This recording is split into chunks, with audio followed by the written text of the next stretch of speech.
All right, I think that's a good place to wrap it. All right, I have one more question. Sure. Is Giant Steps too fast? No. It's you can play whatever tempo you want.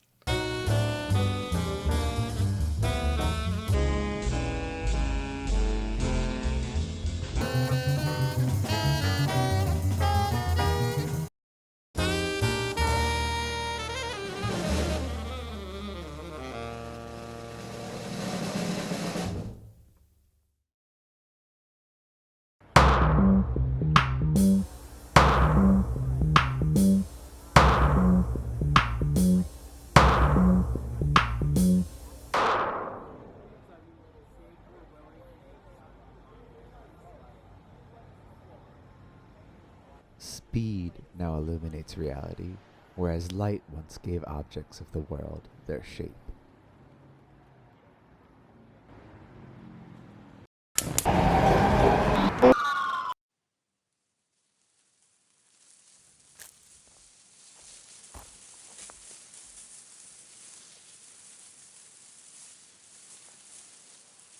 In 1930, John Maynard Keynes predicted that our work week would dwindle to 15 hours. He predicted that the productive capacities of industrial society would expand so rapidly, exponentially in fact, that by the 1970s we would see work weeks cut in less than half, liberating us from the drudgeries of daily life. Nonetheless, we find ourselves experiencing subjective busyness paradoxical to our productivity and technological innovation. A barista finds a new side hustle, a single parent finds a second job, a PhD whiles away at a call center. The late anthropologist and activist David Graeber contended that a huge amount of jobs are bullshit.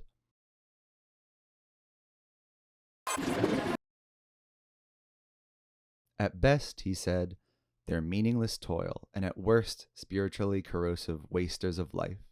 The explosion of precarious gig work might make a bullshit job seem ideal, though. With no labor representation, unstable pay, and virtually no protections to speak of, gig workers can fall through the cracks of society. Labor disputes across the US show that people are fed up. Why is it that we're forced to spend our time on projects that have no meaning to anyone? Who benefits from this order? Ultimately, the way we spend our time is how we live. We have to understand that the clock, inevitably, is ticking. Only then can we build a new temporal order that caters not to some self-flagellating productivity culture, but to human flourishing.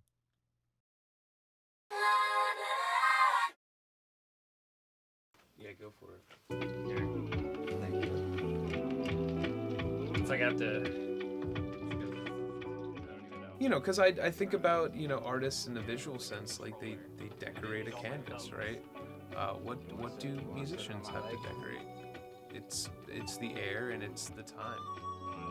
Oh, that's not.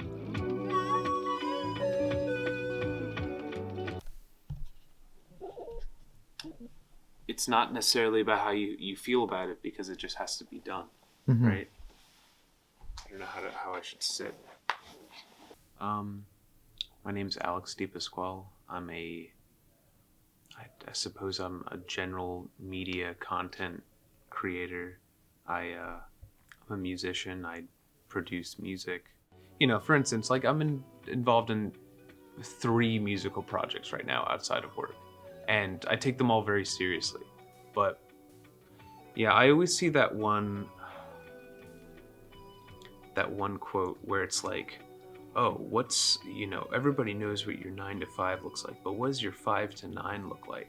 It's always kind of bothered me a little bit because it's kind of true. It really just kind of lays down like how much time people actually have for themselves once the working day is over. No, it's not a lot. I'm always trying to glean as much as I can when I do get off work. And that, also has its negatives because eventually it can kind of lead to burnout.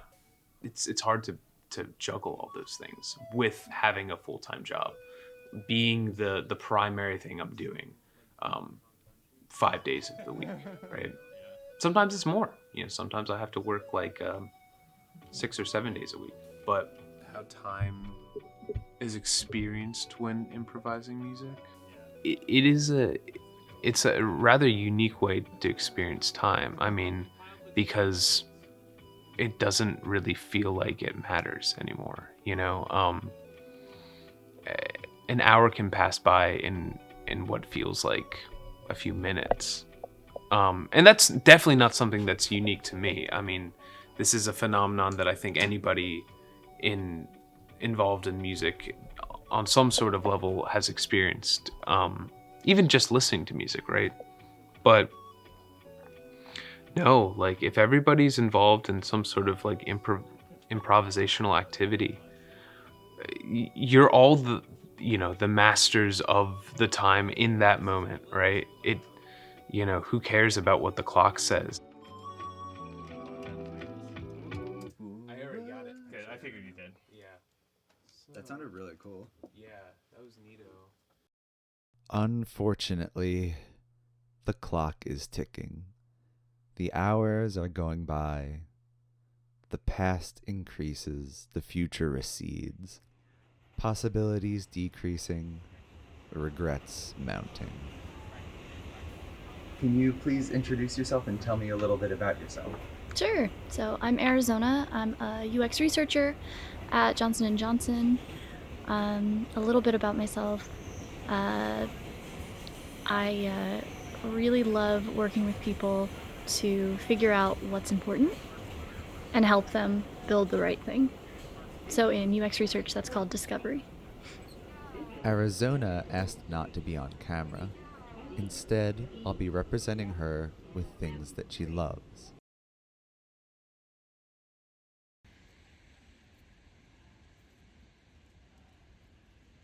So I work a 9 to 5.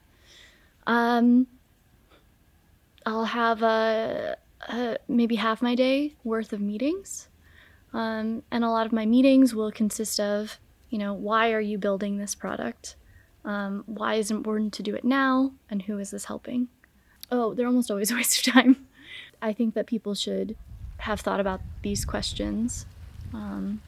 Why this? Why now? Who is it helping?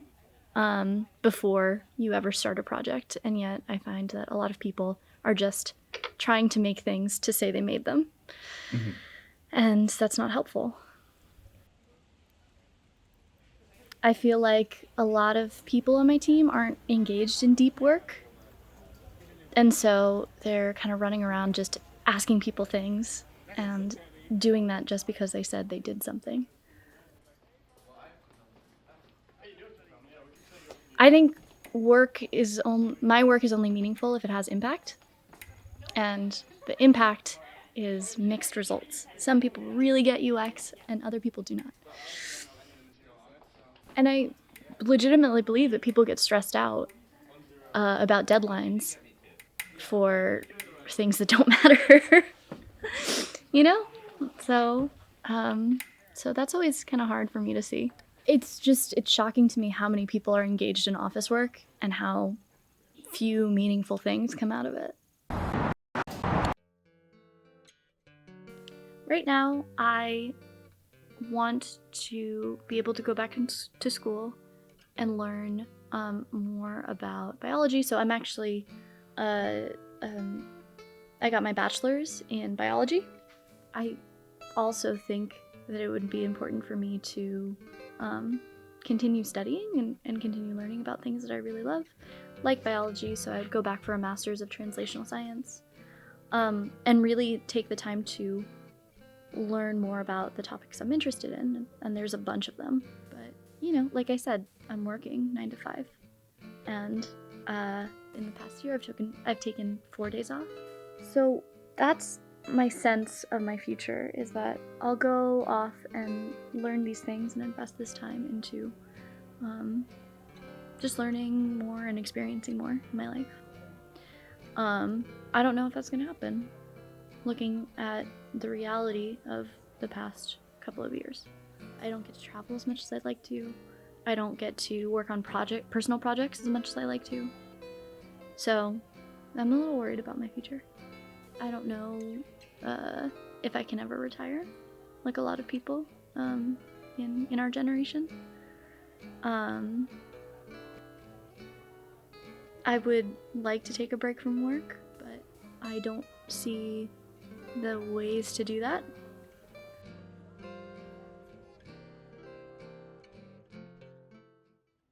It's funny to be candidly asked these questions, because it's like I don't really have like canned answers for them, but it's like through talking about it, it's like I find the answers.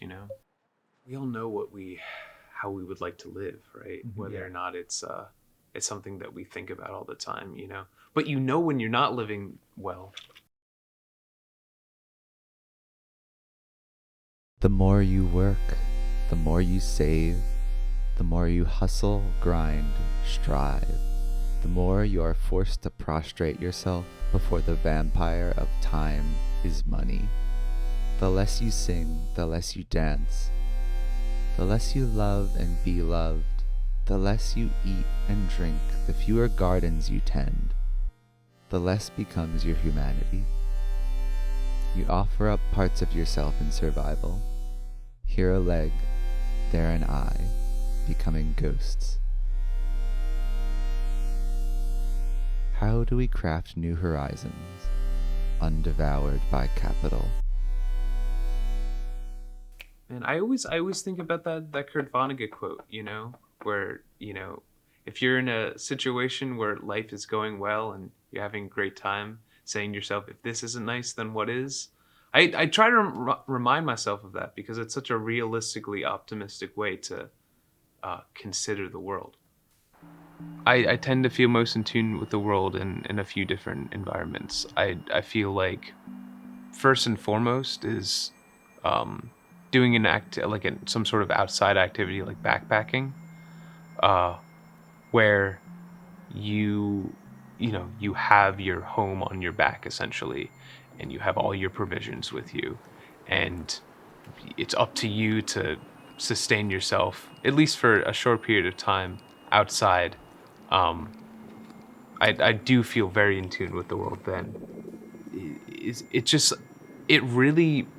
It boils down what is actually important in your day-to-day life without any frills, You don't have any distractions, If you don't have reception, you can't check social media. So you don't have weird notifications coming in and out of your consciousness. You're just listening and enjoying the space that you're in. So that's one of the environments where I think Speaking of notifications. Yeah, I know.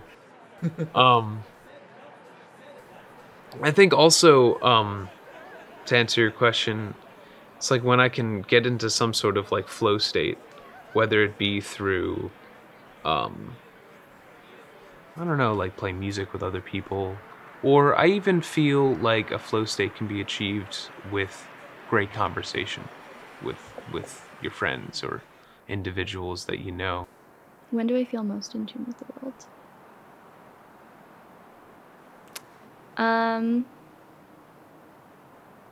After I meditate or do yoga.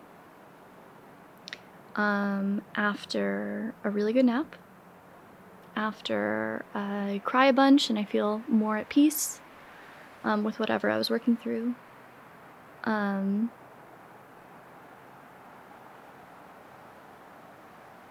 When I'm with a loved one, when I'm with a partner, and we're having a good day, that's when I feel most in tune with the world. My favorite times are when I'm out walking, seeing, out walking in the forest, seeing a lot of trees, seeing green things. Oh, it just helps me relax. Helps me breathe better, I think. If it's like a rainy day, like a lightly rainy day, even better. I love the smell of rain. For me, it feels slow, but it's nice that way. A lot of times I feel like my work day goes by really, really fast. Let me rephrase that. I feel most connected with the world when living in the world feels easy.